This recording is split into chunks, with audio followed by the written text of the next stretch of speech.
Good morning, good afternoon, good evening, and good night, friends and colleagues from across the world. Welcome to our second session webinar of the day. It gives me a great honor to introduce the Healthy People 2030 Initiative, a United States initiative. This is a webinar series conducted in collaboration with the United States Department of Health and Human Services, Division of Office of Disease Prevention and Health Promotion. The goal of this webinar series that we will be hosting on the Global Summits page is to make people aware of all of the information that's out there to create a better and more environment that allows us to be healthier in the next decade to come. Before we start with our webinar, just general updates and housekeeping information that I would like to share with you. As you know, the big event is coming up, the Doctors World Gala. We currently have over 300 key opinion leaders that have already confirmed and reserved to be there. It is going to be likely one of the most impactful events of 2023 pertaining doctors in dentistry, optometry, pharmacy, chiropractic, medicine, and medical philosophy. Highly encourage you guys to join us. If you want to know more information about who, how, and when, we got about 1,000 doctors that are going to be there, 500 on the Congress side. How to register for the World Gala, how to register for the Congress operations are easily obtainable by following the hashtag Doctor2Doctor, basically Doctor, T-O, Doctor. And you will have all the registration links, but I will also go ahead and share some QR codes that you can scan if you want to go to a certain area. There's going to be a lot of activity there. You're going to have all sorts of different events, such as the red carpet event, the reception, the gala dinner, the awards ceremony, the concert. A lot of exciting stuff that's going on at night times when we are not in an academic environment in terms of the Congress, where it's going to be solely focused on the simplicity of excellence in dentistry and medicine. We invite you guys all to come out and join us. Here are the QR codes, and I will also list the actual URLs if you don't get a chance to grab these real quick with a cell phone. But otherwise, enjoy the first session today, and we will continue plugging in. This particular session pertains also to access for children and adolescents. And with that said, Mr. Gupta, please play and start the webinar session. Thank you.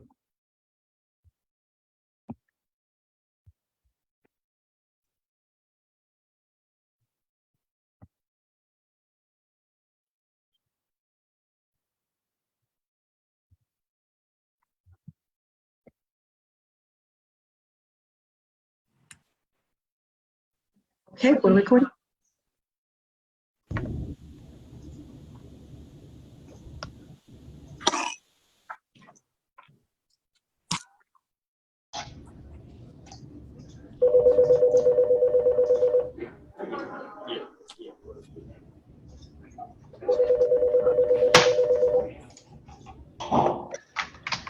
Katan Valley Health. All right. Good morning, good afternoon, everyone. Thank you for joining today's webinar. This is the first in our Healthy People 2030 Oral Health Objective Promotion Series.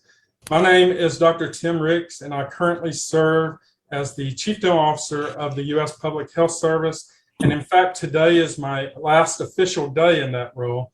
And I also serve as the Indian Health Service representative to the Federal Healthy People 2030 Oral Health Work Group. Before we get started, let me remind everyone that this session is being recorded. And if you would, please mute your audio. And at the top right of your screen, you'll see View. And we ask that you click on understand about how month, every other month, we'll hold a webinar that features the overview of a specific Healthy People 2030 oral health objective, and we'll attempt to tie those objectives into existing national health observances. Each of these webinars will feature a federal agency moderating questions and 2 independent private organizations discussing the particular objective. So today we'll begin this series with a session entitled Improving Access to Achieve Oral Health Equity. Former Surgeon General C. Everett Koop once said that you cannot be healthy without good oral health. We know this to be true as there are many connections between oral health and overall our systemic health. And it all begins with access to affordable, geographically available, culturally competent, quality, and patient-centered oral health care. Today's webinar is co-sponsored by the Federal Oral Health Work Group, the American Dental Association, and the Medicaid Medicare CHIP Services Dental Association. As I mentioned, this webinar is being recorded, and when the recording link is made available, we hope that you'll share this broadly. Next slide, please. As we begin, here's our disclosure statement. As the statement says, we will cite any non-Healthy People 2030 references throughout the presentation. Next slide. Here are the learning objectives for today's webinar. Upon completion of the webinar, each of you should be able to, number 1, define and describe Healthy People 2030 Oral Health Objective 0H-8.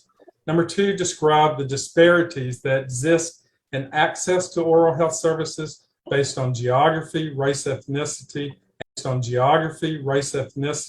and income level. And number 3, implement at least 3 activities in your community to specifically address Oral Health Objective OH-8. Next slide.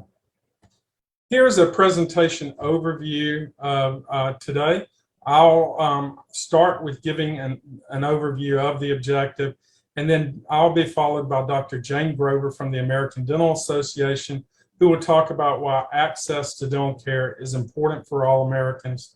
She'll be followed by Ms. Mary Foley from the Medicaid Medicare CHIP Services Dental Association, who will talk about how access is inherently related to equity.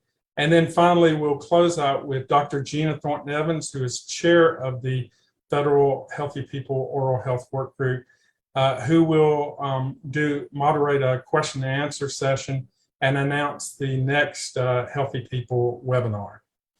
Next slide, please. So now let me introduce each of these speakers in our distinguished panel. First of all, as I mentioned, I am the Chief Dental Officer of the U.S. Public Health Service, at least until the end of today, as I retire after 35 years of government service, including 23 in the U.S. Public Health Service. I also serve in various roles within the Indian Health Service Division of Oral Health, including Continuing Education Director, Oral Health Promotion Disease Prevention Coordinator, and Oral Health Surveillance Coordinator. Dr. Jane Grover is the Director of the Council on Advocacy for Access and Prevention with the American Dental Association, previously serving as a dental director and AEGD residency director for the Center of Family Health in Jackson, Michigan. She has also owned a private practice, served as ADA vice president, and had an adjunct faculty position at the University of Michigan School of Dentistry in Ann Arbor. Ms. Mary Foley is the Executive Director of the Medicaid Medicare CHIP Services Dental Association, or MSDA. Her understanding of legislative and regulatory policy has helped to advance quality and value-based programming across state dental programs. As an epidemiologist, she has helped to advance data-driven policies aimed at improving oral health care, and lowering costs associated with oral health care for Medicaid beneficiaries. Finally, Dr. Gina Thornton Evans serves as a senior dental officer with the CDC Division of Oral Health, where she oversees the management of the National Health and Nutrition Examination Survey, NHANES oral health component, focusing on the strategies to improve and enhance surveillance measures for oral health. She also serves as the director of CDC's Dental Public Health Residency Program. And as I mentioned before, she's the federal lead on the Healthy People 2030 federal work group. And she's also oversees efforts related to highlighting the leading health indicator for oral health. Next slide, please. So let's begin with an overview of Oral Health Objective 8. Next slide. The Healthy People 2030 Oral Health Objective 8 reads as follows: increase the proportion of children, adolescents, and adults who use the oral health system.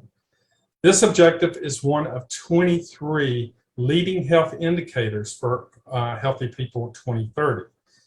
Leading health indicators, or LHIs, are a small subset of high priority Healthy People 2030 objectives selected to drive action toward improving health and well-being for all Americans. So it's very significant that oral health is among the leading health indicators. Most of these LHIs address important factors that impact major causes of death and disease in the U.S., and they help organizations, communities, and states across the nation focus their resources and efforts to improve the health and well-being of all people. Using a data source called the Medical Expenditure Panel Survey, or MEPS, our baseline for Healthy People 2030 is 43.3%, meaning that according to the data source, 43.3% of Americans accessed dental care at the beginning of this decade. The target is 45.0%, meaning that by 2030, by the end of the decade, we hope that we'll have 45% of Americans who have accessed dental care in the past year. Next slide, please. And as you can see, we've actually achieved that mark before. On the left is a table with data from Healthy People, and on the right is a table from the Medical Expenditure Panel Survey, and they both show the same thing, a trend of access to dental care in America. So as you can see, we have never achieved an access rate above 45%, and we did achieve that rate back in 2003. In 2020, Healthy People had the same objective, and we had hoped that we would get to almost half of all Americans getting to the dentist in the past year, 49%, but we only reached 43.3%. So our goal in 2030 is really to get back at least to where we were back in 2003 at that 45.0%. Next slide, please. So why is access important?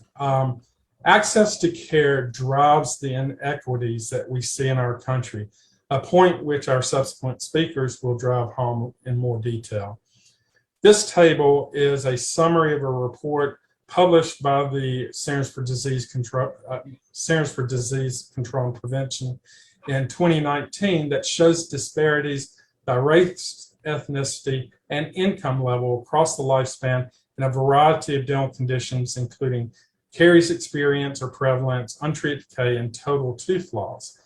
And as you can see from this table, Black, non-Hispanic Americans, and Mexican Americans, as well as those living at or below 200% of the federal poverty level, which is close to $25,000 for a family of four, suffer disproportionately from dental disease. And I've put that in red fonts to make it easier to read. Next slide, please.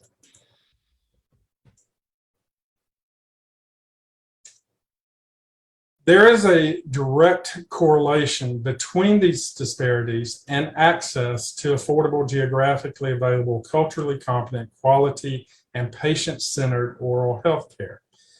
This graph that you see now, which is courtesy of the American Dental Association's Health Policy Institute, tracks access to dental care for children over two different time periods, 2005 and 6 and 2017-18.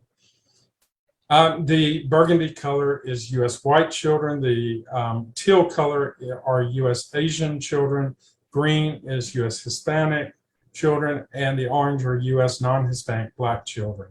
And as you can see, white non-Hispanic children have the highest access rate at 55.5%, as indicated by that dark burgundy bar, while Black non-Hispanic children have the lowest access rate at 42.6%, as indicated by that dark orange bar. The good news is that access does continue to improve for among whites, Asians, Hispanics, and Blacks. Next slide, please. Now, using the same legend with U.S. whites being the burgundy color, U.S. Asians being the teal, U.S. Hispanics being the green, and U.S. Blacks being the orange. This graph, which is also courtesy of the ADA's Health Policy Institute, looks at the percentage of adults with a dental visit in the past year. Again, if you look at the bars, white non-Hispanic adults have the highest access to care at 47.8%, as indicated by the burgundy bar, while Hispanic adults have the lowest at 27.8%, as indicated by the dark green bar. The gap between the highest and the lowest is 20%, which is much higher than that disparity that we've seen in children, which was 13 percentage points. Next slide, please. We also see geographic differences in access to dental care. This map, which is courtesy of the Health Resources and Services Administration, or HRSA, captures health professional shortage areas in dentistry. And they capture health professional shortage areas in primary care, mental health, and in oral health. But the various shades of gray that you see here, and most of Nebraska should also be shaded, they just use a different metric. But these show that the vast majority of land in the U.S. Is designated as a health professional shortage area. And most of these are in rural America. In fact, HRSA says that there are 61 million people living in over 6,500 dental health professional shortage areas, and would take almost 11,000 practitioners to move to these areas to remove that HPSA designation. Next slide, please. Finally, also in terms of geography, we know that there's a difference in density of dentists from state to state, and of course this impacts access to care.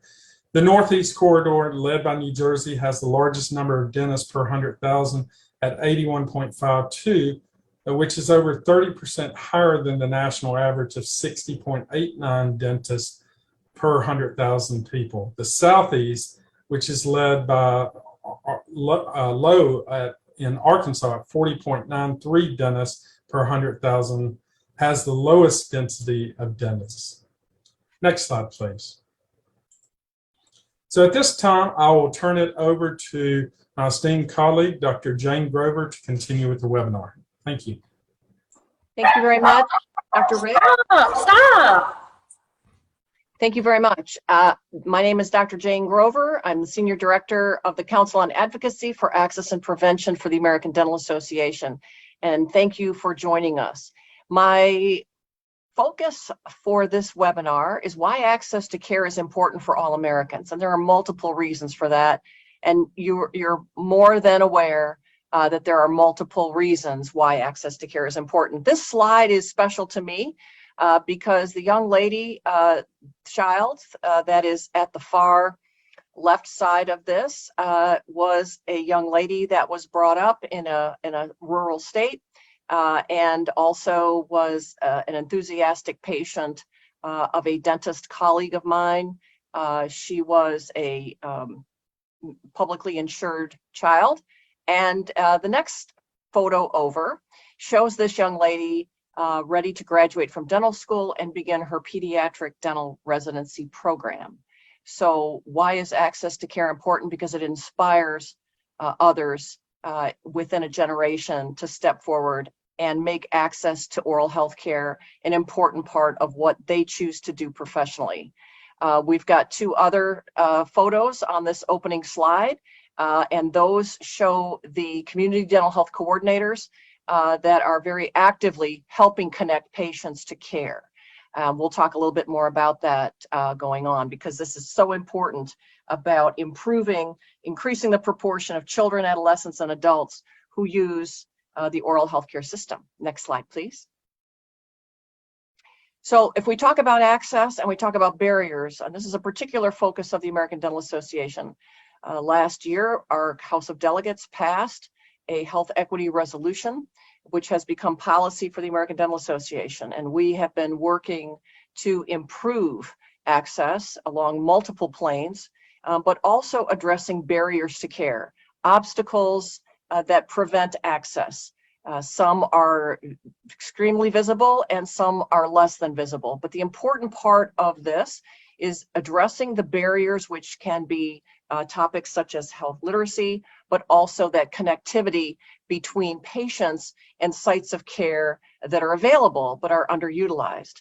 And having spent 12 years in a community health center, as many of you already know, that there are sites of care that we need to do a better job of connecting patients to. Next slide, please. Access is critical for multiple reasons, of course. It's not only part of an economic engine with the small business community, with any size of company. Oral health is integral to overall health, and you can't have an efficient company without a workforce that is ready to work. Activities of daily living, effective school performance. Many of you already know the statistics about how many million hours are lost from school. Employability is extremely important because how patients perceive their smile, how they perceive their ability to be hired for a job is very impactful. So we know that oral health impacts all of critical life functions, from education to employability to overall health. So how can access be expanded? Next slide, please. Addressing barriers to care. And this is a particularly important slide and one that we are working very diligently to promote the awareness among all of our members, but also enabling and empowering our members to recognize these and engage with stakeholders in their community. The dental office is not just a silo.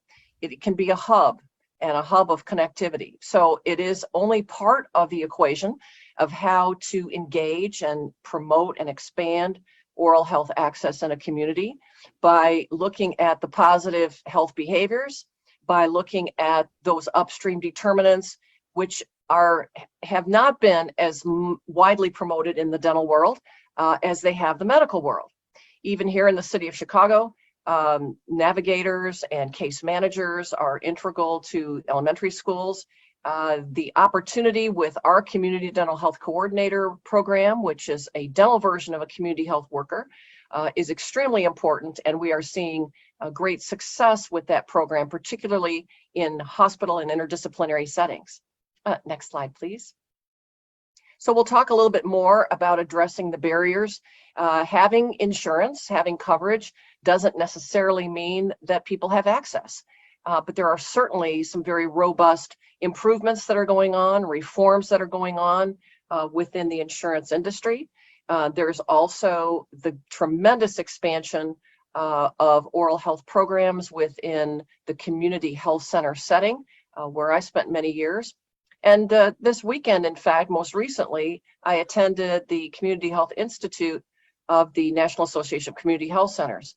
And I heard from multiple CEOs of community health centers that oral health remains and has escalated in visibility as a priority because of the recognition of the case managers and having co-located medical and dental settings. This is an extremely important part of a team approach to addressing barriers to care. Next slide, please. Overall dental spending. This is from our Health Policy Institute, and this is readily available through ada.org. But if we look at national dental expenditures by source of financing, we see that, of course, COVID played a role. Dental spending did decrease over the 2019-2020 period of time. We see that the government programs had a slight decrease, but tremendous increase in the out-of-pocket other category, which is the gold at the bottom. That is believed to be increased by 481% due to the COVID-19 Paycheck Protection Program and the Provider Relief Fund. The bottom line is that spending can be improved, and in particular, as we come out of this unfortunate pandemic, we would look forward to seeing that increase. Next slide, please. Oral health is about health equity. This slide is from Dr. Natalia Chalmers, Chief Dental Officer of CMS. And as we see, the dental caries in children and adolescents, according to poverty level, as Dr. Ricks has already pointed out, the disparities continue and are evident in the caries experience. In particular, white, not Hispanic, compared to the adolescents. That proportion of children can be improved, and we have seen some improvements in children that are accessing care, publicly insured, privately insured. That has improved over the past few years, but there is still a long way to go. Next slide, please. Disparities in tooth decay by race, ethnicity, and income. Some improvements have been made, but again, we still have our work cut out for us to move the needle further ahead and reduce disparities among Mexican Americans, non-Hispanic whites, non-Hispanic blacks. There's been some improvement according to the NIDCR report, which was released in February, and we'll get into that a little bit later in this presentation. Family income, you can see, has a tremendous impact on active and untreated tooth decay. Next slide, please. Frequency of oral health tasks. Who can help us improve access to care? Is it the dental world alone? And the answer, of course, is not. There is multiple stakeholder groups that are moving oral health forward, and our good friends at the American Academy of Pediatrics are just one example. The AAP gave us a wonderful presentation in July at our council meeting, and they are all in on providing oral health preventive services, but also tracking and improving oral health tasks during health supervision for children, particularly the well baby visits. We see this improvement not only with pediatricians, but with also in the community health centers where we've got co-located medical and dental professionals. You can see that the pediatricians have really improved some of these key tasks, oral health tasks, and this solidifies what the dental students of today are experiencing, and that is interdisciplinary care, the role of collaboration with other medical stakeholders in improving the opportunity and improving access of oral health for children. Next slide, please. Another example of the American Academy of Pediatrics adopting those states that adopted a Medicaid policy for reimbursement of fluoride varnish by non-dental providers. Is there additional opportunities to improve oral health and the referral process between non-dental providers such as pediatricians and dentists? The warm handoff, the dental home, the opportunity now that many health centers are capitalizing upon, and that is to have a dental professional within a medical-only location so that there is enhanced opportunity to provide interdisciplinary and sound, efficient referral processes between the medical and dental worlds. This is only one example. Next slide, please. Thank you. Another question that's been asked, and of course, many studies have been looking at this topic, parents are the key to coverage and access. When a parent has a dental visit, you can see it is much more likely that children are engaged with the oral health system. And it just goes to prove that if you have family-centric care, you are really improving access to care, improving utilization of the oral health system for adults and for children. This has been an important part of advocacy for the American Dental Association, and that is improving dental Medicaid benefits for adults.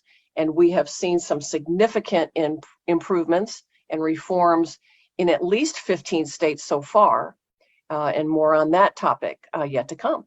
Next slide, please. So the good news since 2000, when the first U.S. Surgeon General Oral Health Report came out, as we look at that report released in February from NIDCR, obviously there are challenges remaining, but there are some key takeaways that have proven to be some good news. 50% reduction in untreated decay among preschool children, and the sealant placement rate improving among teens living in poverty. Edentulation has decreased. Number of pediatric dental residencies has doubled in the past 20 years. This is so welcome, in fact, regarding the opportunities to provide care for very young children and to reinforce the notion, and ADA has policy on this, that the age 1 dental visit is critical. And knowledge of that should not just rely within the dental world only.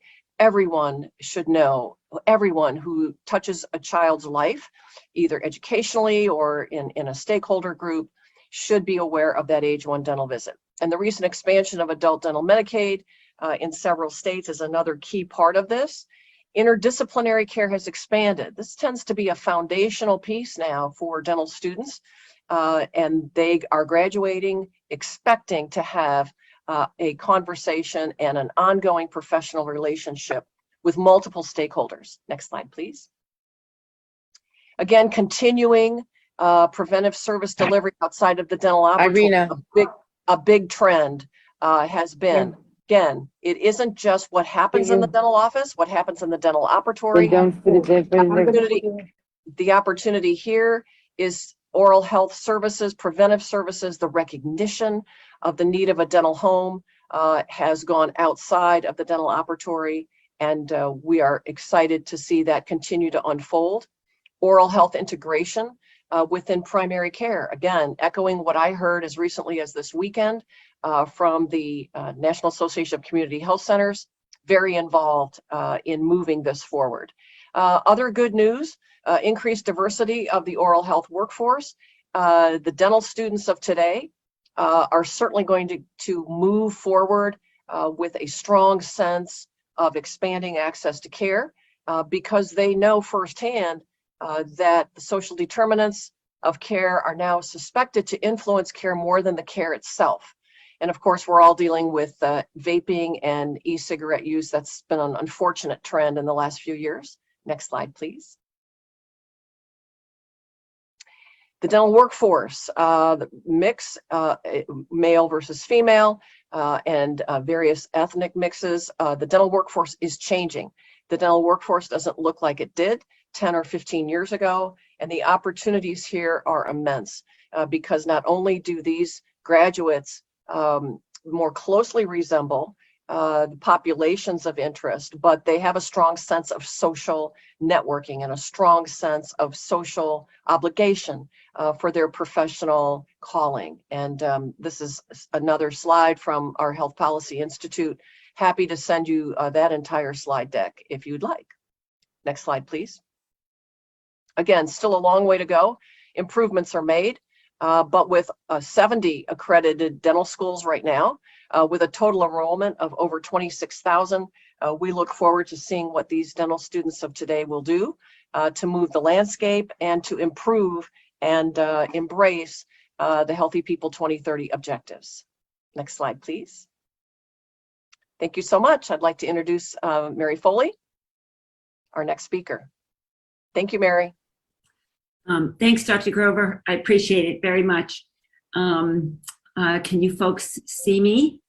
Want to make sure. everything's going all right here.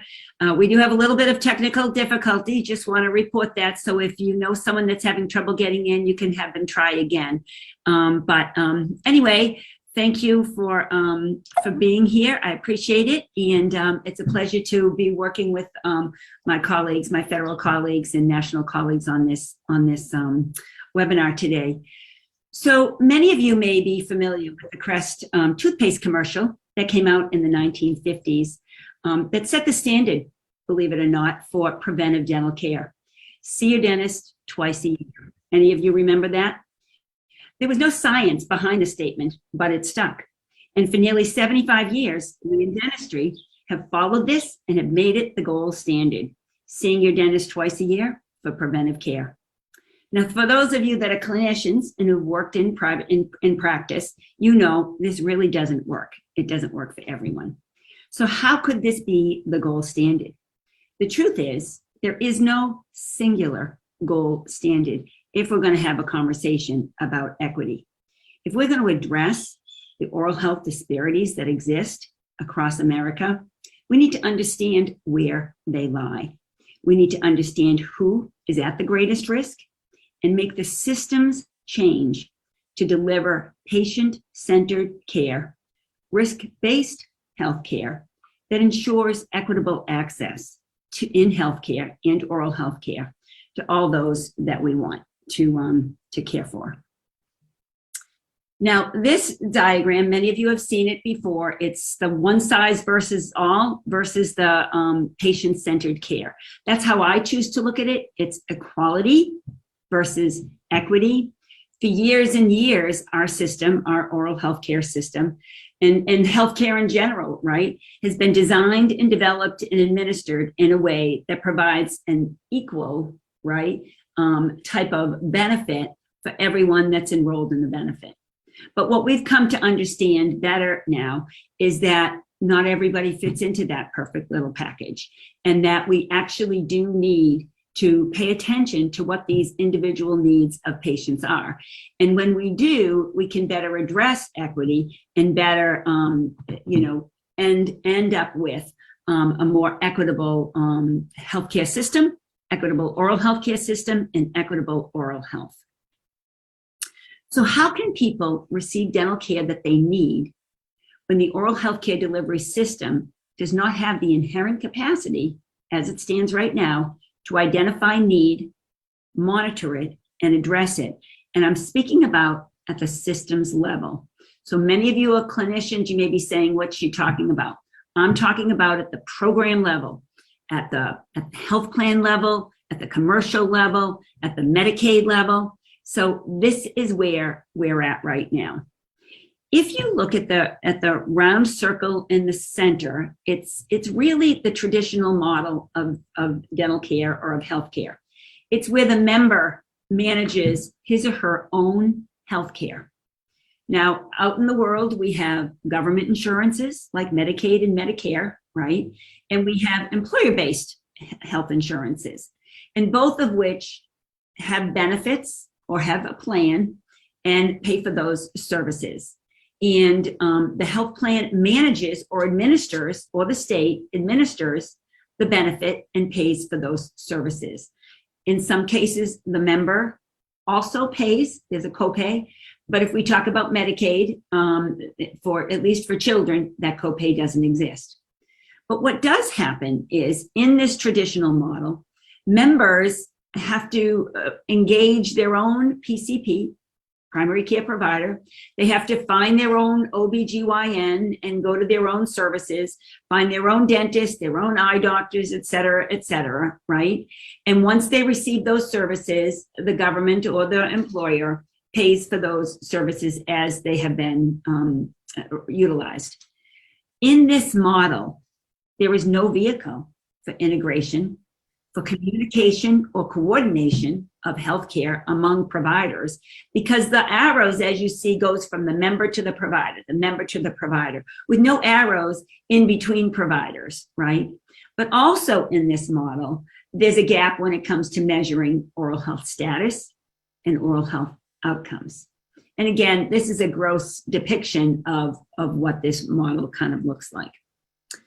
The problem is here in the United States, we have 154 million Americans who receive and rely on government services for their health coverage. In Medicaid, we have over 87 million.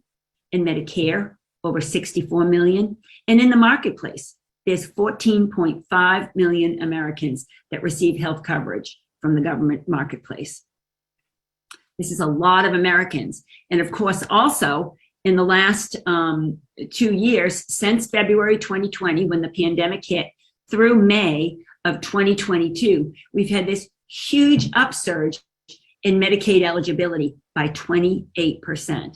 Now let's think about everything that you know about Medicaid, all the frustrations and barriers you have with it, and imagine if there was a 28% increase, right, in the number of enrollees in these programs that have to be managed, that have to have services available to them, and have to have them paid for by government programs.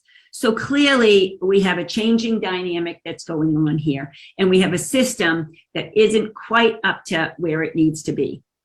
Now I love this slide because this slide really shows an inverse proportion to Medicaid enrollment and the Medicaid expenditures. If you look at the bottom row and you see the pale blue rectangle on the left, it says basically that 38.9% of Medicaid enrollees are children between the ages of 0 and 20.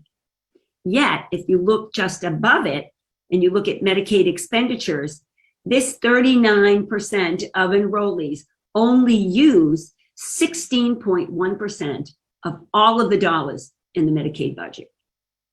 And if you go to the far right end and you look at the aged 65 and older and people with disabilities, the dark green and the blue, the deep blue, you can see that they make up the smallest number, if you will, of Medicaid enrollees, yet they use the largest amounts of dollars to support, of the Medicaid budget. So there lies a challenge, right? This inverse proportional enrollment to expenditures. And so we need to be aware of this when we're thinking about how do we improve, how are we going to act on and try to improve this Healthy People 2030 objective in our delivery system when we have these inherent issues that currently exist. So we need to be aware of that, right? Okay. This slide came from CMS actually just this week, and it basically looks at the emergency department use. And what I like about this slide is that it helps to demonstrate exactly the access problem that we have in the US. If we didn't have an access problem, people would not be using the emergency department when they have non-traumatic dental problems. They would be going to their community local dental office, all right? If you also look at this map, you can see how some states, right, can have a lot more people that are using the emergency department than other states. So it isn't just a problem where that is the same across the United States. It varies by state, and it has a lot to do with the availability of dental benefits. Okay, so if you have a more robust adult dental benefit in your state, you're less likely to have people using the emergency department. And this is a wonderful slide that depicts that. Now, here we also have, the percentage of Medicaid eligibles that are actually receiving any dental service. And this is children, part of the EPSDT program, again, across the US. And what this shows is the variability, right, in the dental benefit, in the use of the dental benefit by Medicaid enrollees, by Medicaid children across the United States. So in some states, you have very few that are actually using it. And in other states, you have a much more robust use of the dental benefit, which speaks to, one, do they even know they have the dental benefit? Two, do they understand the importance of and the value of the dental benefit? And three, even if that's possible, what other barriers could be in place that's inhibiting them from actually using that dental benefit? This is a slide that basically demonstrates what happened, when COVID hit. Okay, so it looks at the rate of dental services use by children just before the pandemic, the top line, and then the bottom line following it. So you can see this big dip, okay, in services. But then as we get to now, we're still 18% fewer services below what we were pre-pandemic. So again, if this is what we're seeing out across the United States, what we understand from this is that there is a huge pent-up demand out there. There is a lot of kids that are not getting services, and the extent of disease, what happens, it only can get worse there. So the untreated disease levels are going to increase. This was Dr. Ricks's slide, and I bring it back to the presentation this afternoon because I want to call your attention to the lower portion that looks at income and the variability between individuals or families that are under the 200% of the federal poverty level versus those that are over 200%, equal to or over 200% of the poverty level. And you can see the red, the individuals that are less than 200% of the poverty level, almost twice as many in almost every category, right? So you can see where these disparities lie in both in caries prevalence, in untreated disease, across all these different age categories. So again, I call that to you because if this slide is depicting oral health status or disease status, okay, now we're going to get into some data about utilization by these low income groups. Okay, so that's why that's there. So in federal fiscal year 2019, there were 39 million children enrolled in the EPSDT program. For those of you that don't know, the EPSDT program is the Medicaid program that serves children, low-income children, between the ages of 0 and 20. When they turn 21, they age out of this program, and under Medicaid law, they become an adult.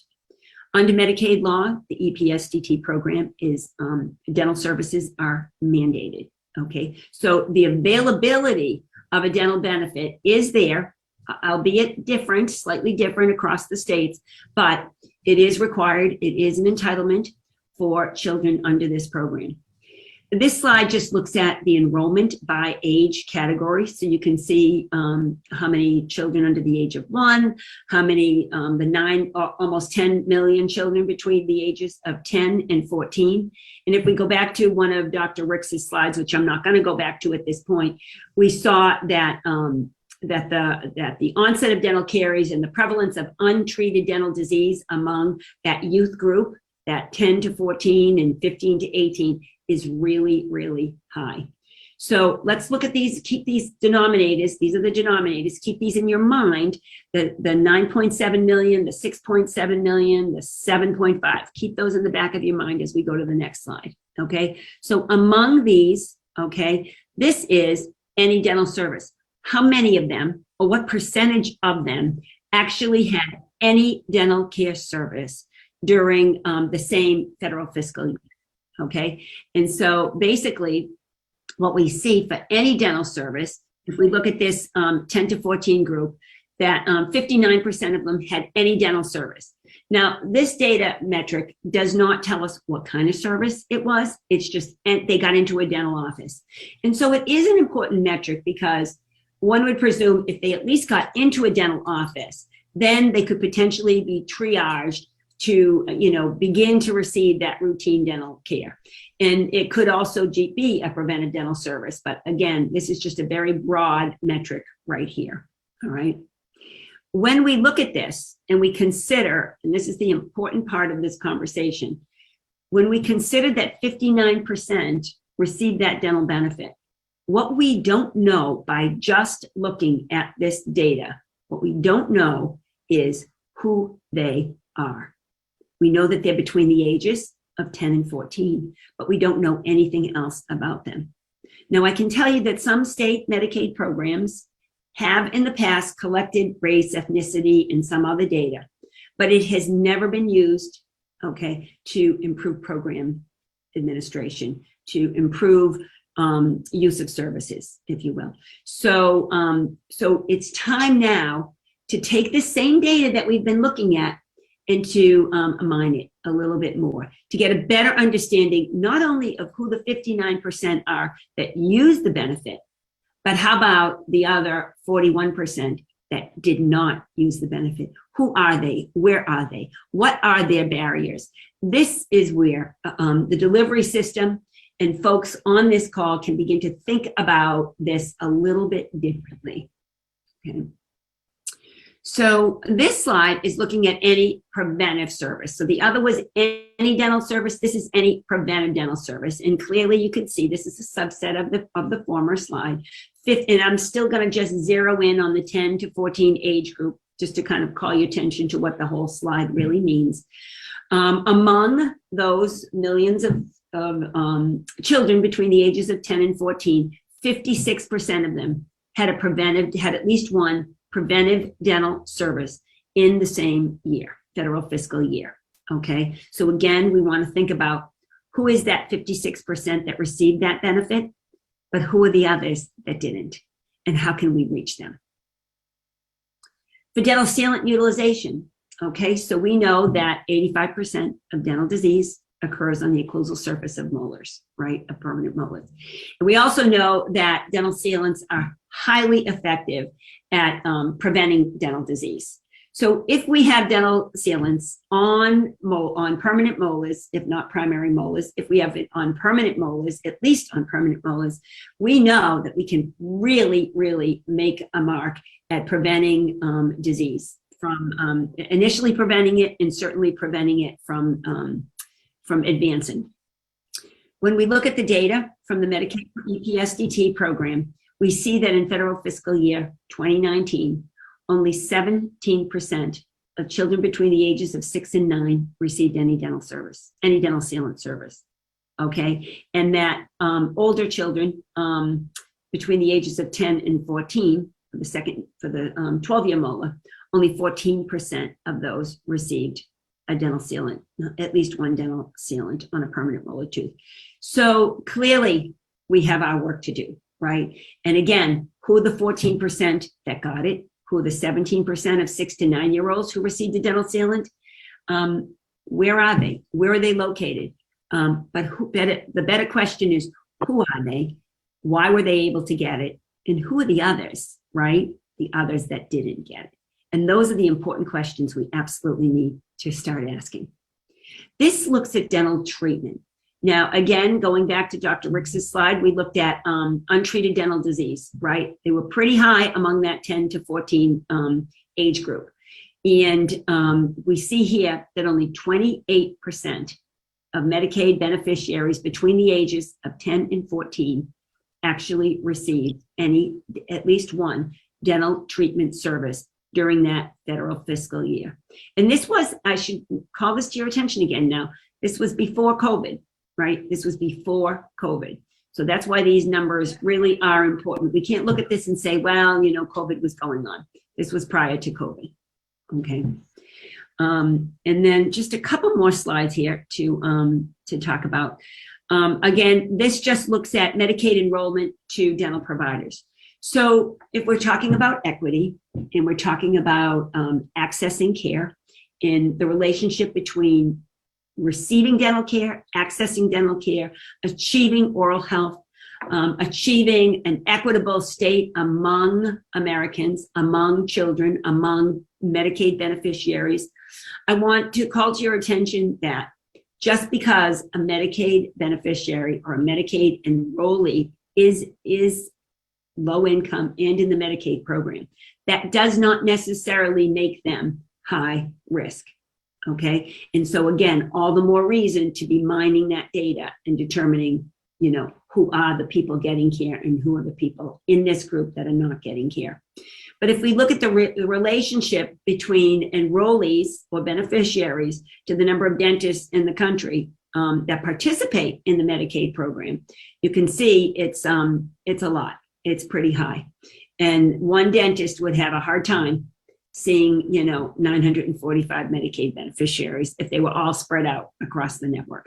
So clearly, more has to be done to really study the dental workforce, which is what we call it when we talk about public health programs.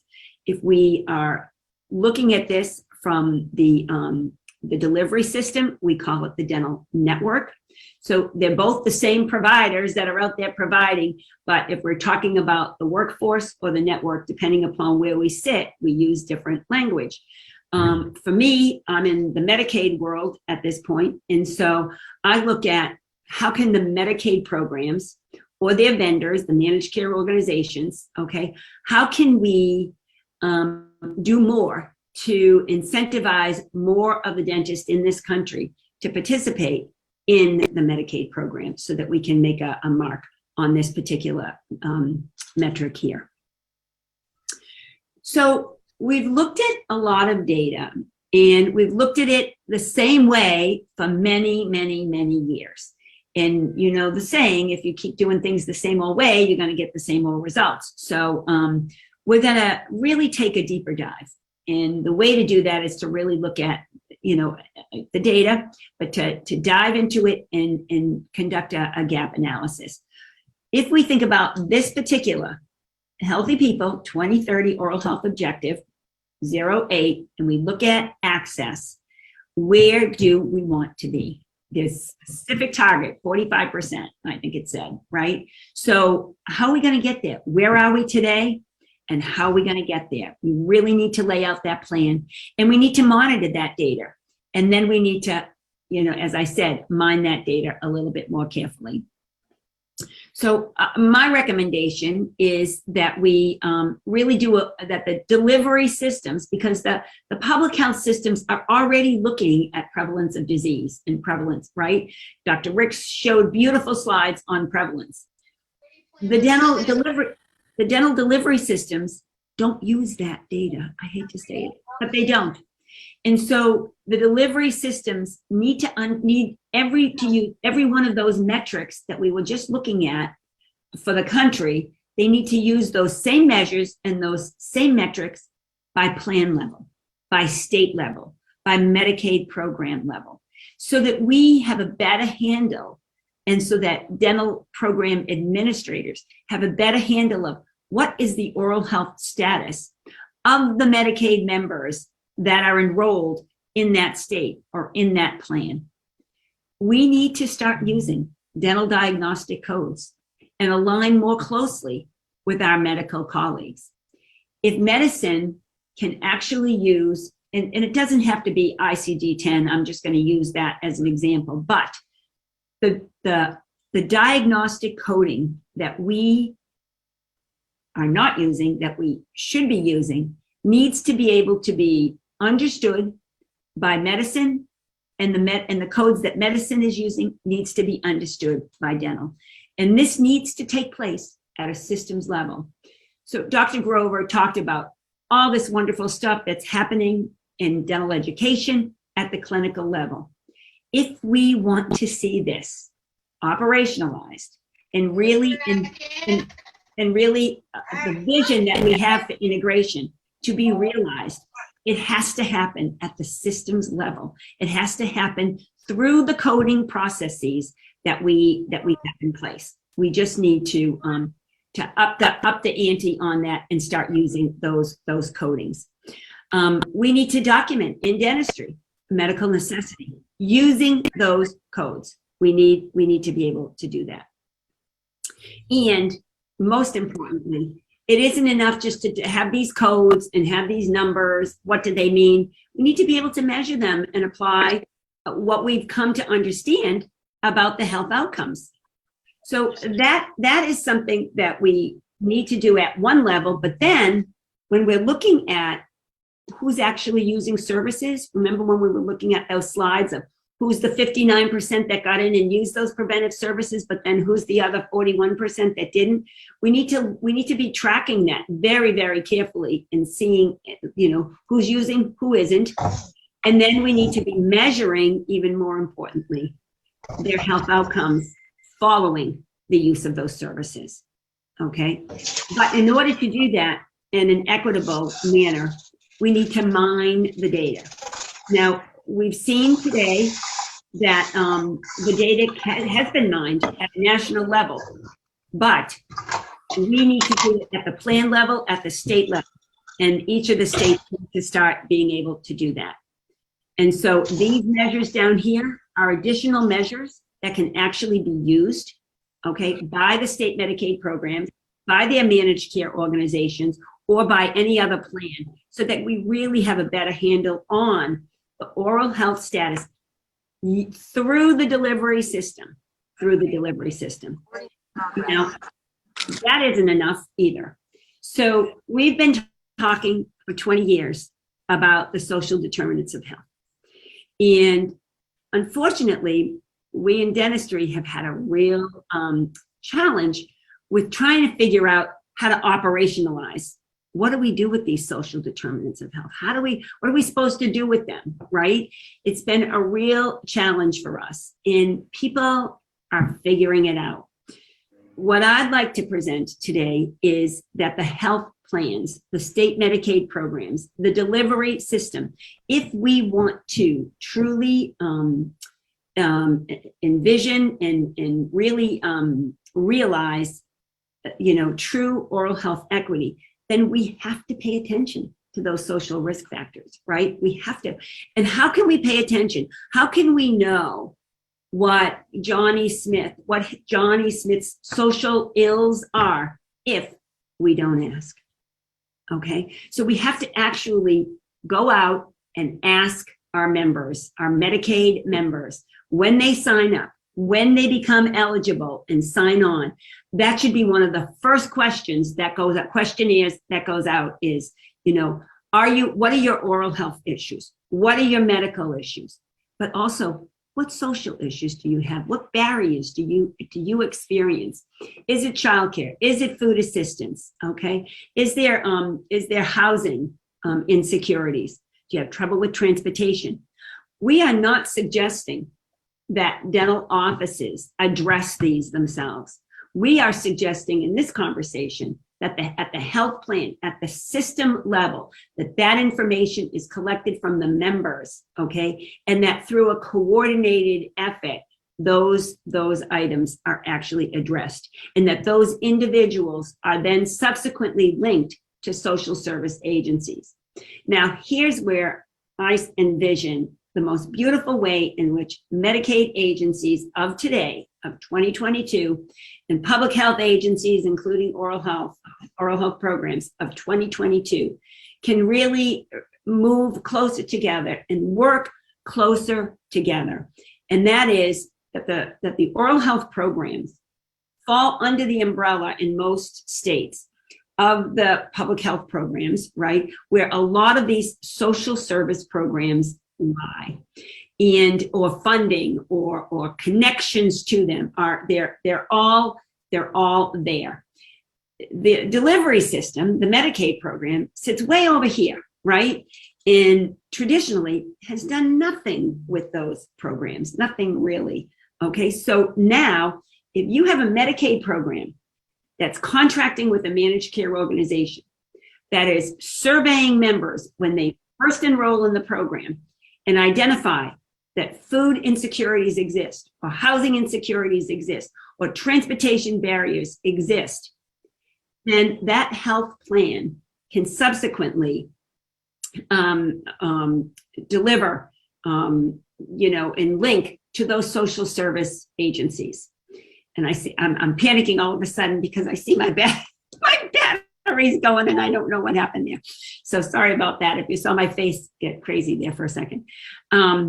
So this again is where social service agencies that fall into public health programs, where the offices of oral health lie, can link more closely with Medicaid and managed care organizations to really embrace and operationalize what we've come to know and understand about how addressing the social determinants of health can really help people get in and access those dental services. So a couple more last slides here, and that is, if we're going to address equity, we have to, again, address, I talked about this a little bit before, the dental workforce, okay, and the network. And again, traditionally, when we talked about network adequacy from a health plan or a Medicaid perspective, we looked at the number of providers in the program. That was it. If there were X percentage of providers, that was considered adequate. Or if there was X percentage of specialists, dental specialists I'm referring to, that was considered adequate. Or if there was a fairly decent geographic distribution, that was considered adequate.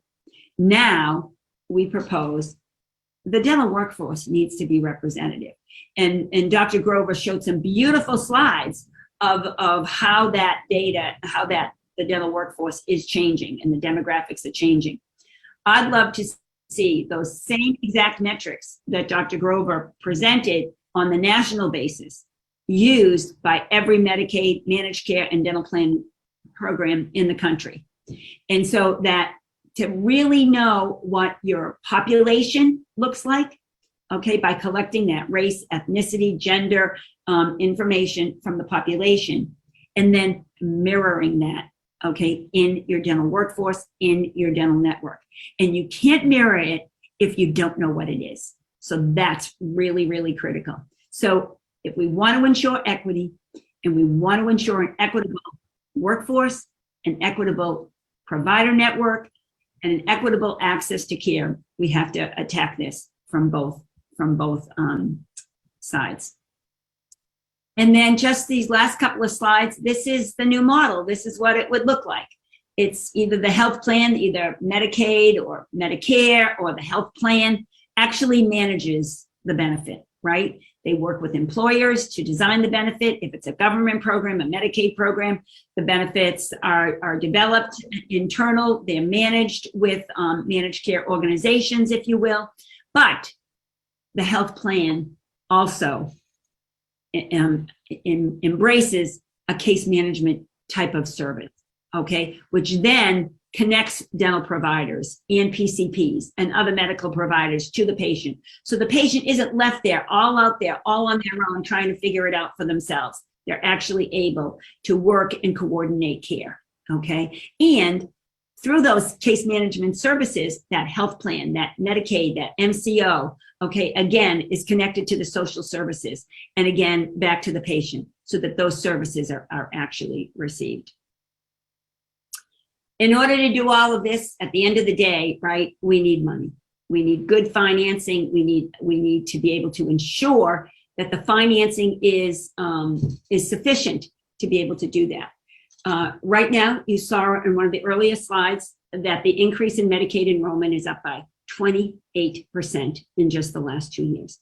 So we can't keep up with this using the same model, which is why we need to shift to a value-based care model, which doesn't look at the number of services or reimburse providers for the number of services that are delivered. It reimburses for the type of services that are delivered, like, for instance, preventive services. It reimburses and it incentivizes the providers, okay, to deliver preventive services to keep the population heavier, to incentivize providers to not treat patients in the operating room, if at all possible, right? Because OR costs are so astronomical. So as we move forward, the triple aim, we heard that expression, 10, 12 years ago. It really and truly has not gone away, because at the end of the day, what we're really talking about is better care, better access to care through a variety of ways that all of us today on this call, in this meeting, have shared, but to do it and to be able to measure those health outcomes and to do it at a lower cost. So with that, I'm gonna pass it back. Oops, I've got to go back to this. Sorry about that.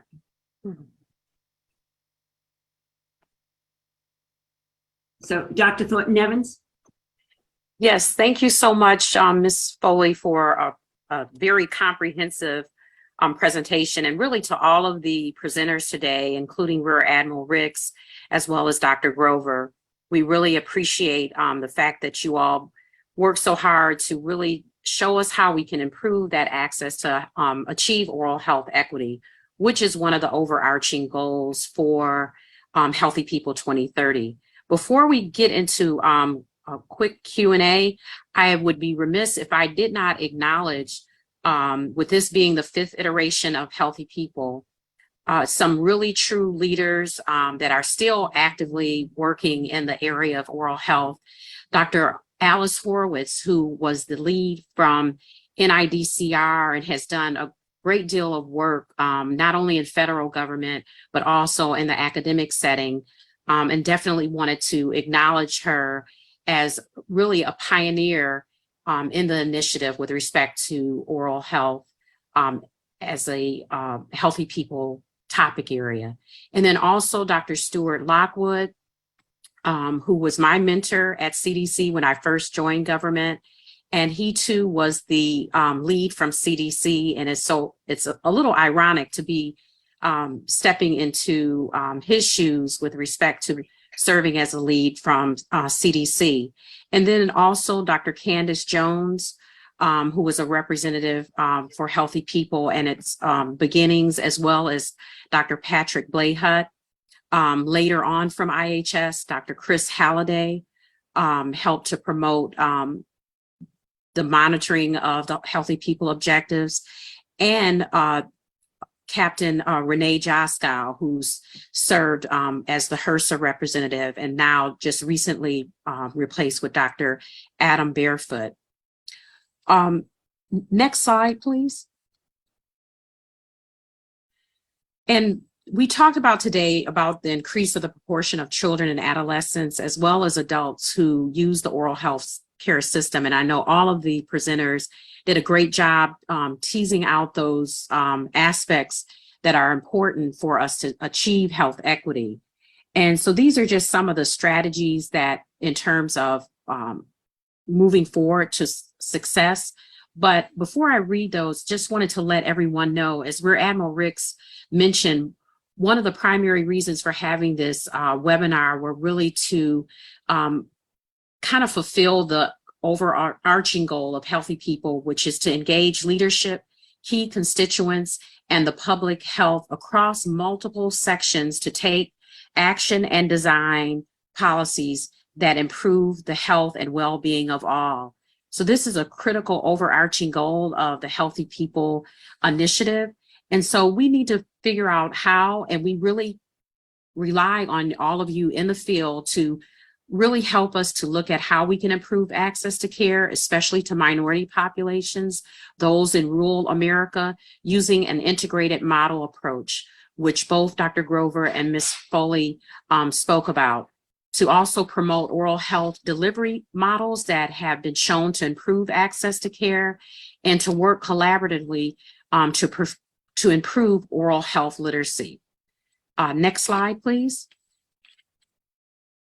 And before we get into the Q&A, just wanted to bring to attention for everyone, as a part of this Healthy People 2030 Oral Health Promotion Series, our next topic will focus on oral health literacy, which is also an overarching goal with respect to Healthy People, which is eliminating health disparities, achieve health equity, and attain health literacy to improve the health and well-being of all. And this will take place on October 19th, 2022. So look out for further information. The first question I would like to pose is to Ms. Foley. And that question is related to how state oral health programs can work more collaboratively with state Medicaid programs and MCOs to support the successful achievement of Healthy People 2030 oral health objectives, in particular, the leading health indicator, which focuses on dental utilization. Ms. Foley? Thank you, Dr. Thornton Evans. One of the last things I mentioned in my presentation was the way in which public health programs can now engage with Medicaid programs and vice versa. We understand that the social determinants of health are real, and that social ills exist among many people, and they're not just limited to income, right? And so we need to either public health programs can help Medicaid programs by surveying, by help to surveying members, or they can help by linking to some of these social service agencies and social services that become identified by members. I can tell you that in Iowa, MSDR is working with the Medicaid agency and the state oral health program, along with the Medicaid vendors in the state, to develop a survey where every time a new member signs up for Medicaid, they get sent this survey, and from this survey, if they identify that food insecurities exist, then they are immediately rerouted over to either the oral health program or to a social service agency that can begin to address it. So I guess it's upping the ante, if you will, of really trying to address these social ills and not just talking about it anymore. Thank you. Thanks, Ms. Foley. And the next question for Dr. Grover, what would be some thoughts about the role of dental education programs and improving access to care? Well, thank you, Dr. Thornton Evans. Utilizing educational programs, it can be a critical part of expanding access to care. And I actually had that point offered to me by a director of a dental hygiene program that approached me at a presentation at a large group meeting. And she said, could you please remind patients that dental training programs are sites of care? We also see a trend over the past several years, and I experienced this in my health center as well, where dental students are actually spending part of their clinical years experience out in a community health center, out in a community clinic. They're learning some very valuable skills there. They are becoming better acquainted, and they are recognizing those social determinants because they are not in the silo of the dental school, but they're out there making an impact. And that will continue on after they graduate. That's what we predict. Thank you, Dr. Grover. And for all of the panelists that presented today, what kind of system integration is needed to advance oral health equity for at-risk Americans? Well, I'll start by saying I definitely think data is the answer to a lot of it. And if we want to truly integrate, for over a decade now, dental schools and medical schools have really stepped up, and there's been a lot of work to integrate healthcare and for our next generation of providers. But we haven't done that at the systems level, and we have to do it at a systems level. And right now, because coding is how we monitor services and monitor receipt of services, then we have to make sure that our coding systems are up to date. We can also use artificial intelligence, which is new technology, really advanced technology that I think is now available to be able to ensure that at the systems level, that integration is taking place. And so thank you. Mm-hmm. So I'll offer a thought as well. The fact that some Medicaid programs in states have implemented some reforms, they have done so because of advocacy efforts. And so it is an entire community that needs to realize that oral health is important, not just the oral health program planners and those that are involved directly with oral health education programs, but it is those systems in place, as Mary so beautifully pointed out. In particular, why should funding within a Medicaid program be so much lower for oral health services than it is for medical services? That increased recognition and that funding equity, if you will, that oral health equity consideration should be front in the minds of the policymakers, and it's an election year. There's no better time to make that point. Yes, thank you, Dr. Grover. And I would like to hear from Rear Admiral Ricks. I'm going to put him on the spot. Today is pretty much his last official day as the Chief Dental Officer for the U.S. Public Health Service. And I just want to let everyone know that he's been an exceptional role model and leader as far as I'm concerned, and with really trying to promote a spirit of collaboration across all entities even outside of federal service. And he's meant a lot to me just in terms of his support, his unrelenting promotion of healthy people. I don't know how he does everything that he does, but I know that has been enjoying his leave before actually going into retirement. So Rear Admiral Ricks, can you close us out with respect to this first webinar? Yes, thank you, Dr. Thornton Evans. Thank you, Ms. Foley and Dr. Grover. And thanks for everyone that participated today.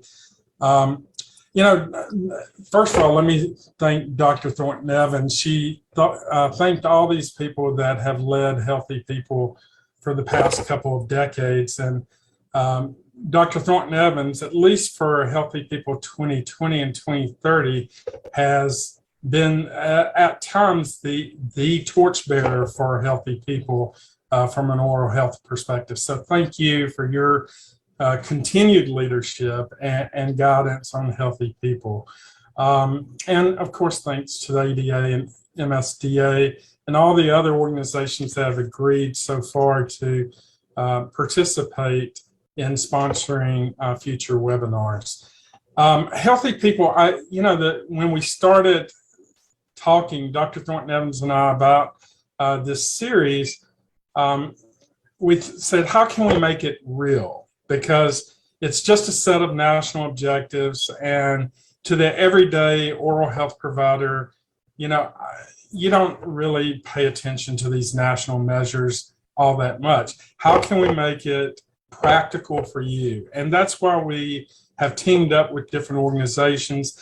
And as we go through this webinar series, and this is going to be going on hopefully for the next 8 years until we get to 2030.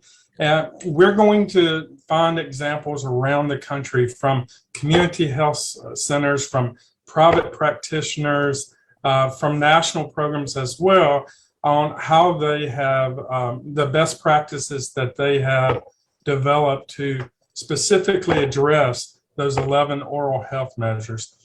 And there's been some really good conversation in the chat as well, and I encourage you to continue those conversations and do what you can to help promote these healthy people objectives. So it has been, Dr. Thornton Evans said this may be my last day. No, this is my last day. There's no maybe. At 12 o'clock midnight, I will probably be awake. It'll be bigger to me than the millennial New Year's Eve. And I will be retiring at midnight. So I want to thank all of you who have supported me, supported the Public Health Service, supported Healthy People, and supported all of our agencies within the HHS over the last, at least the last 4 years, but many of you much longer than that. So with that, I look forward to seeing you all join. Hopefully we'll have more people next time on October 19th for our next webinar on oral health literacy. And with that, I'll turn it back over to you, Dr. Thornton Evans, for the last word. Thank you, Rear Admiral Ricks. And he also told me that this is the last day I can call him Rear Admiral. So we'll see that. But I want to just thank everyone for attending. We really appreciate all your support. And we definitely do count on all of you at the community and grassroots level to really help to advance and increase the visibility of oral health in all aspects. And I cannot thank enough Ms. Mary Foley and Dr. Grover for all of their support and being willing to support this effort. And there will be continuing dental education certificates provided. And I really thank ADA and under the leadership of Dr. Grover for being able to put that into place. So many thanks to them. And please feel free to reach out if you have any questions or concerns, or you have any additional questions that we weren't able to address today. But thank you so much. And I agree with the chat. Rear Admiral Ricks is a superhero for sure, because I don't know how he did 4 years of working what seemed like 24 hours in a day. I don't know how he did it. So many thanks to him for his leadership. And thank you all, and have a great rest of the day, and be safe. Okay, thank you.